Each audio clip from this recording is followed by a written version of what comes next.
I'm Dr. Thomas Biggs, and I'm from Houston, Texas. I'm a clinical professor of plastic surgery at Baylor College of Medicine. I'm former president of the International Society of Aesthetic Plastic Surgery, former editor-in-chief of the Aesthetic Plastic Surgery, and currently a happy promoter of silicone implants with polyurethane cover. Back in the 80s, our major problem that we had with breast implant surgery was fibrous capsular contracture, which, by the way, is still our major problem. And I was introduced to the fact that polyurethane would minimize that, if not eradicate it, by a friend of mine named Rod Hester, Dr. Rod Hester from Emory University in Atlanta.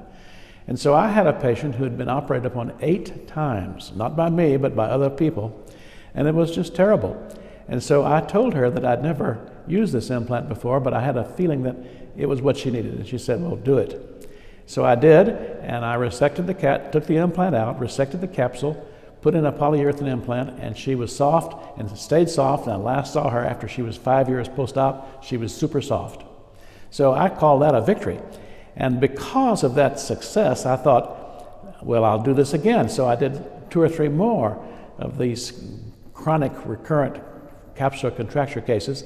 And then the light went off in my head, and that is, you know, if it really worked so great in secondary cases, why not just use it in primary cases? So that's exactly what I did, and had over 600 cases using the polyurethane before it was taken off the market. So I had a very successful round with it. I didn't adequately and appropriately follow up all my patients.